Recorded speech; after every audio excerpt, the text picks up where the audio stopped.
in the 70s, in the United States, we did clean up quite a few lakes, and we did reduce the air pollution in quite a few cities. But there was essentially no progress on the global problems. Things like climate change, depletion of the marine fisheries, the ocean fisheries, population growth, and so forth.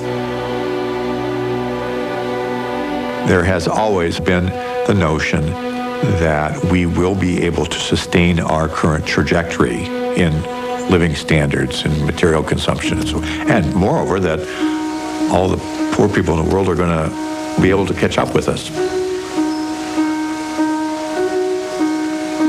The entire discipline of economics, macroeconomics, is based on the assumption that output is going to continue to grow, living standards are going to continue to grow, and so forth. The economy can't keep growing forever. The idea that somehow the gross domestic product of the United States should double in the next 50 or 100 years or something is just nutty. Economists have clearly shown that once you have your basic needs fulfilled, that further economic growth and consumption doesn't supply any more satisfaction. Americans aren't any happier today or more satisfied than they were in 1950, despite the growth we've had in our economy. Most of us don't have an experience of growth the way it's impacting on the planet, because you get up every morning and look around and it seems to be pretty much the same as it was yesterday.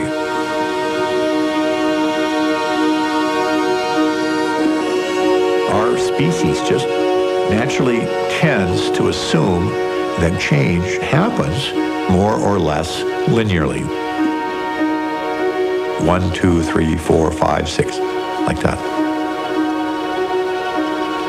But in fact, the problems that are causing environmental deterioration arise out of exponential growth, which is where instead of going up by a constant amount over some time period, it goes up by a percentage over some time period. I've tried to illustrate what this means with a very simple example. I bring out a tablecloth. I show it to everybody. I fold it 4 times. So I'm doubling the thickness of the tablecloth 4 times. And I let everybody see it, and I say, suppose that is ½ inch thick. Not much. If I were to fold it another 15, 16 times, how thick would it be? Now, I can't actually, but suppose I could do that. When you keep doubling the tablecloth, of course, it's growing exponentially. And after 21 folds, it'll be about a mile thick. If I double it another 5 or 6 times, it extends out past the edge of space.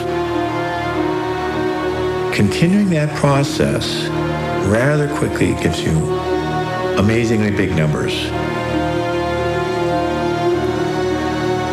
With just 39 folds, it's already shooting past the moon.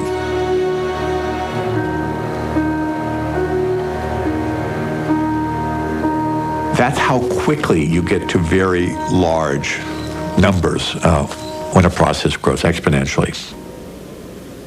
Our book, Limits to Growth, was the first concrete effort using a computer to look at trends that unfold over decades, even a century. We were trying to understand long-term physical demands on the planet. And in the 70s, we were thinking that probably in the period 2010 to 2030 was when the planet would start to encounter limits. And that when you hit the limits, the tendency is to overshoot them and collapse, not to even out in a nice, orderly fashion. The book was officially released in March of 1972, and the inaugural event was a press conference in Washington, D.C. Pleased to have this opportunity. The book was rather quickly translated into 35 languages and sold millions. It was a phenomenon. Here is what Dr. Meadows' computer shows. Since the year 1900, the Earth's resources, there at the top of the chart, have been steadily used up as population, food consumption, and production of goods have soared. Ahead of us, sometime after the year 2000, this computer study foresees calamity. Resources drop more steeply, and food and production follow suit. Population continues to expand for perhaps one more generation, then collapses calamitously as deprivation takes hold.